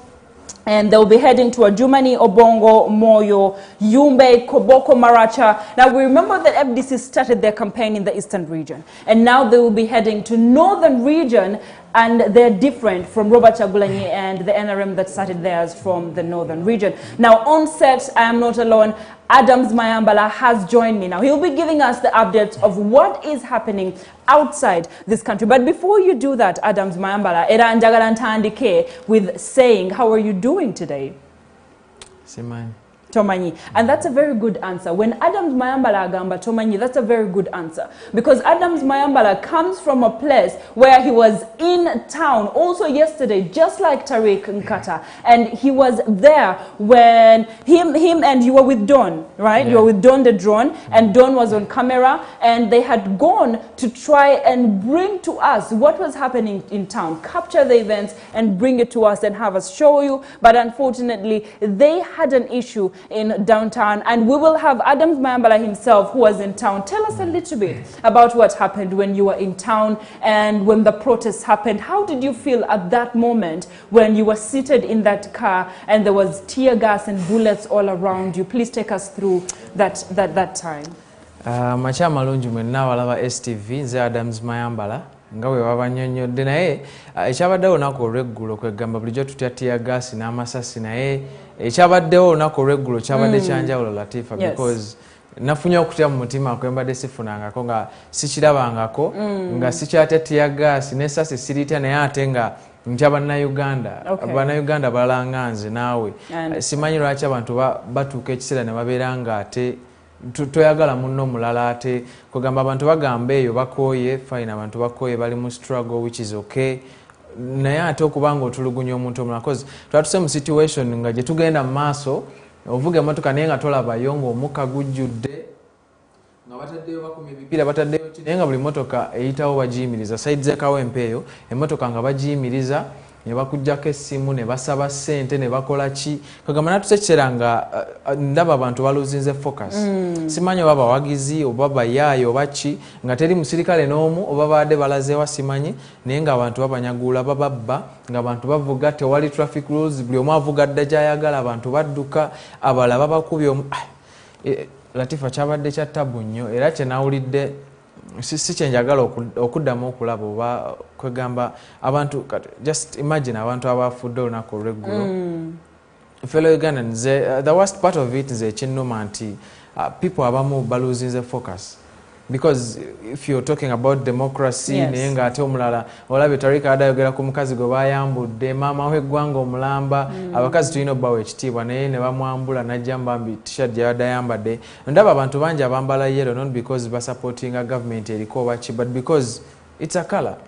It's a color because tetugenda because tugambe nti no tebali amenvu because amenvu ga yellow and there is a lot of yellow so nze ndowooza kala abantu bali badde tolerant bategeere babeere nga baawulamu nti no kino kiriwo ekiti naye probably waliwo abantu abefujja abayingiramu amidist abantu abalala bali ku genuine protest yaabwe baagala change baagala ki they are oppressed naye babudde ku views nga Tarik badayogera babudde ku views ze balina okwogera twagala change bweti twagala kino twagala kiri n'abali mu government labaganya owuliriza naye abantu ndowooza baluzize focus democracy gye batugamba is because omuntu ali worried nange mbeera worried ngamba now in case bwekere ekyanga bano abantu bali mu government abantu nga bebawagiza abaliyo nga nze kati owa yero yali ku ludda lunene what is going to happen because bw'obanga tebanafuna buyinza nga bali bwe but what is going to happen nga bali eyo so batisa abantu abali badde babalonda n'abawagizi bennyini ate abawagira nabo badduka ne badde waka nga batidde chaos yonna eriwo n'okuba omuntu because abantu abamu babeera ku orders kati nga basirikale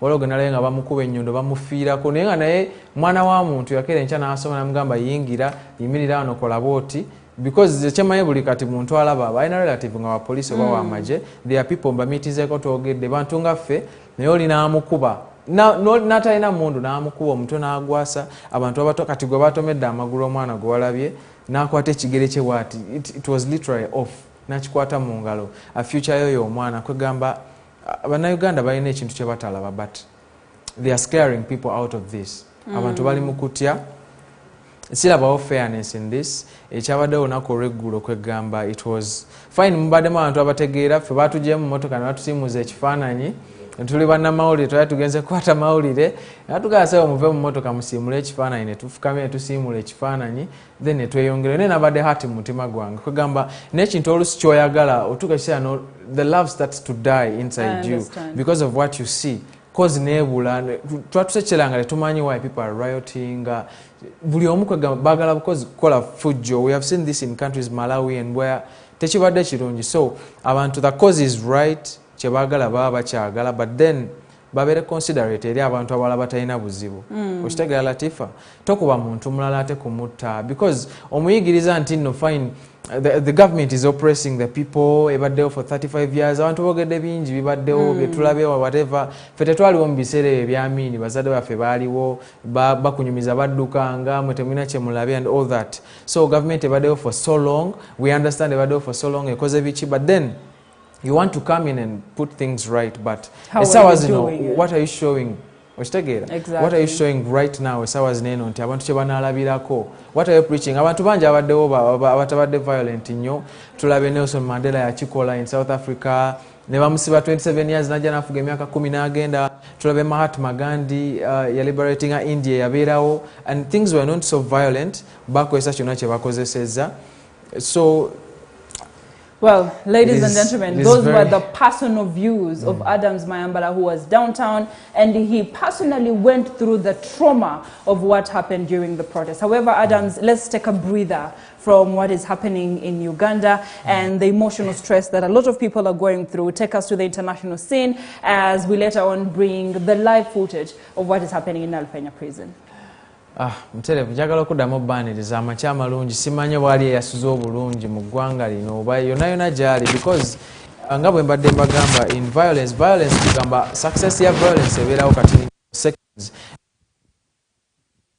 ebeerawo mu mitima gy'abantu and people will live to remember what happened. Abakutusa amagulu they will remember what happened to them era tolina kyosobola kubannyonnyola. So nze ndowooza bonna kale abaafunye obuvune ababufunyeemu abafudde Mukama Katonda abalamuze ekisa famire zaabwe Mukama Katonda abasaasire because I know a lot of people are crying abafunye obuzibu obw'enjawulo. Just hold on musabe Katonda yatuyisiza mu lunaku olw'eggulo but from what fellow Ugandan. So njagala mbatole mu ggwanga lya Ethiopia tebyawukanako nnyo n'ebiri wano mu ggwanga lya Ethiopia era gavumenti ye ekulembera omwami Abiy Hamid. Omwami oyo mu Ethiopia yavuddeyo nerangira nti abantu 76 yabatadde ku wanted list ab'ekibiina ekyo ekya Tigray People's Liberation Front. Nga bwe tumanyi mu ggwanga eryo bali ku tension y'amaanyi era enkumi n'enkumi z'abantu zifudde mu ggwanga erya Ethiopia era nga abasinga bavuddeyo ne baba nga bawaŋŋanguse okwabulira ekibambula ekiyinza otuukawo mu ggwanga eryo era bambuse mu ggwanga erya Sudan nga bw'olaba mu vidiyo eyo. Olw'ensonga nti mu katundu ako akali mu mambuka ga Ethiopia n'amawulire agavaayo abantu tebamanyi naye Ssaabaminisita yavuddeyo n'agamba batandise okutambuza amagye nga bagwolekeza mu mambuka eri ekibuga ekikulu mu kitundu ekya Tigray ekyomu mambuka ekimanyiddwa nga Mekele kyekibuga kya Tigray nga bwe nabagamba nti Ethiopia eri ku nfuga ya federal ebitundu byefuga wabula nga biri mu gavumenti eya wakati ya central government era ng'omwami oyo Prime Minister Abiy Ahmed yakulembera. Baneno balina president omukyala amanyiddwa nga Sahle-Work Zewde naye president wa mikolo era towulira nga bamwogerako wa mikolo okusinziira abeerawo ku mikolo talina decision gyakola era eggwanga eryo bakitwala nti lifugibwa Prime Minister naye nga bavuddeyo balina be bavunyanya 76 basirikale nga bagamba nti beegasse ku katundu ako aka Tigray n'abantu abo abalwanira mu ggwanga eryo nga bwe gambye 10 bafudde enamba temanyiddwa olw'ensonga amasannyalaze bagasalako mu kitundu ekyo communication internet tekola buli kimu naye nga Ssaabaminisita ye yagambye bagenda mu maaso n'okulumba mu ggwanga eryo. Abo abantu boolengera abantu bali mu kuva mu ggwanga erya Ethiopia nga bambuka mu ggwanga eryo abantu bafudde 10 nga bwe nkugambye era information tetusobola gikakasa bameka naye nga bawerera ddala era nga kugamba conflict eno obukubaga buno bwavuddewo buliwo mu masekkati ga kitundu kyegambye ekya Tigray nga bw'okiraba mu mambuka ku maapu mu mambuka Tigray ne Addis Ababa mu masekkati awo ye gavumenti eya Ethiopia era nga kyava ku Prime Minister ono Abiy Ahmed okubanga yayongezaayo akalulu mu ggwanga lya Ethiopia olw'ensonga nti yatya ekirwadde eki COVID-19 n'agamba kigenda kumalawo eggwanga lyabwe n'asalawo ayongezeeyo akalulu akali kalina okubeerawo mu June. Kati kino ne kinyiiza abantu abo ne kinyiiza political party eya emanyiddwa nga Tigray People's Liberation Front nga yefuga mu Tigray ne kinyiiza nnyo era bano bagamba government y'omwami ono Abiy Ahmed teriwo mu mateeko olw'ensonga nti akadde kaayo kaggwako era bo tebagiraba nga government esaana okubanga ekulembera eggwanga lino Ethiopia. Naye ng'olutalo luno lwavudde nnyo ku byobufuzi ludda ku mawanga mu masekkati g'eggwanga erya Ethiopia. Babeeramu babayita ba Oromo, tribe eyo oba eggwanga babayita ba Oromo, era nga Ssaabaminisita aliko Abiy Ahmed wa ggwanga erya Oromo mu masekkati, era nga gwe bajjako waliwo omwami gwe bajjako nga Haile Mariam Desalegn. Omwami oyo yali wa Tigray ng'ava mu mambuka abantu abo balina ebika okuli Irobo ne Kunama waggulu eyo. Kati omwami badde bafuga nga bolaba ekyali e Rwanda nti e Rwanda abatuusi be balinga bafuga ennyo ne bafuga abazungu be batiitiibya nga omanyi abazungu batabula nnyo ensi zaffe zino eno. Ne mu ggwanga erya Ethiopia bwekityo bwe kiri, abantu abo mu mambuka mu ggwanga erya Ethiopia Tigray be badde bafuga ensi eno, wabula nga bwe omwaka omuyimbi amanyiddwa Hachalu Hundessa, omwami oyo yatemulwa, yali wa myaka 34. Kwali kw'amaanyi nnyo ggwanga eryo, abantu obulamu bw'abantu 166 bwafa ng'omuyimbi oyo yakubwa essasi, naye buli kati tebannamanya ni yamukuba, wabula omuyimbi oyo mu masekkati g'eggwanga eryo wa ggwanga erya Oromo. Era eggwanga erya Ssaabaminisita ennyimba ze zaleeta Ssaabaminisita oyo abantu abo bolaba baali beekalakasa ng'omuyimbi oyo afudde wetwatandikira omwaka guno. Naye omuyimbi oyo yayimbanga nnyo ennyimba ezisuuta omwami oyo era okwolekera ng'omwami oyo alondeddwa n'aleetebwa mu buyinza, era omuyimbi oyo yalina following y'amaanyi nga enjogera y'ennaku zino bwegamba. Kati tetumanyi oba Abatigray oba bagereesa nti baleka be bavayo ne bamutta, okwekalakasa ne kufuka kw'amaanyi mu ggwanga erya Ethiopia, abantu ne balusulamu akaba bangi nnyo, era tension y'amaanyi nnyo mu masekkati g'amawanga agabiri mu mambuka ne mu masekkati, olw'ensonga omuntu afuga oyo wa Oromo baagala aveeko bagamba yayongezayo okulonda, ekisanja kye kyaggwako, omuyimbi bamusse, bye bigenda maaso mu ggwanga era tubasabire nnyo abantu batandise okubula. Wabula waliwo ka video abamu kwa bategera Ethiopia, waliwo ka video ke nabaleetedde abakyala nga balaaja, na waliwo omukyala yagambye tamanyi bbaawe gye yalaze, kwegamba badduse buddusi kyewalazima ne bagenda gye baagenda.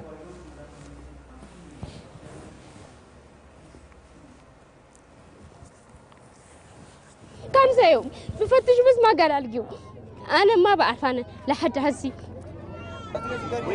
والله يعني زي ده ما عرفت انا، لكن بالشفاعة هو عملوا كان في ماتوا شديد ماتوا والله. اي ماتوا قالوا بعد ده قالوا يلا طلعوا مش اي محل كله طلع. اي والله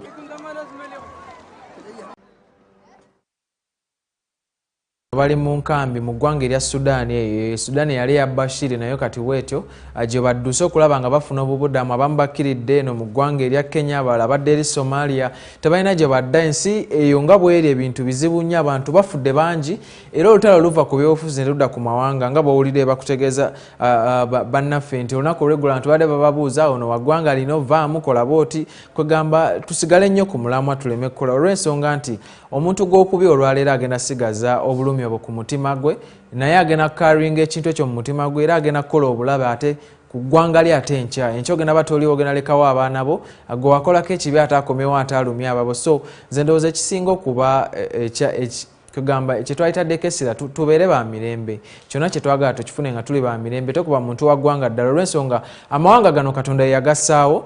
Teri muzungu yakeera nkya nassaawo eggwanga nti mmwe muli baggwanga bweriti, bano baggwanga bweriti. Ffenna tulina obeera mu nsi, era tewali alina kufa kuvaawo, tewali ggwanga mu Uganda lirina kufa liveewo. Tulina amawanga mangi, tulina Abasoga, tulina Abakiga, tulina Abaganda, Abengula, Abajaluwo, kati gwososola munaddewa because eno ensi si gwe yagissaawo. So ffenna tulina okubeerawo, tulina okuyiga engeri ki gye tubeerawo ne bannaffe abaawukana mu ndowooza zaffe n'amawanga. Kati nze ndi musajja Muganda, Latifa weeyongulu, sigenda mukyawa because talina gyagenda genda, eno ensi yiye kyekitula mu ggwanga erya Amerika abaddugavu batabaddewa because eno ensi yaffe teri muzungu yali avuddeyo n'akola muntu. So tukume emirembe gye gisinga. Pozi n'ekirala mu ggwanga erya Amerika eyo obulwadde bweyongedde obwa COVID-19 batuuse mu kwota ya miliyoni abantu 25 ne miliyoni 11 miliyoni 11 eza cases abantu abakakwatibwa bye biri mu ggwanga. Wabula tukume emirembe tube balamu, tutuuka ku ekyo kye twagala nga tuli balamu, tuleme kufa,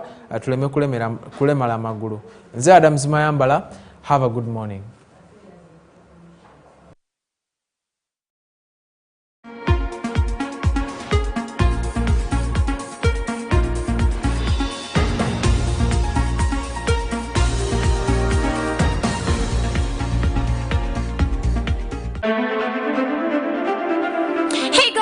watching STV. Select for fun.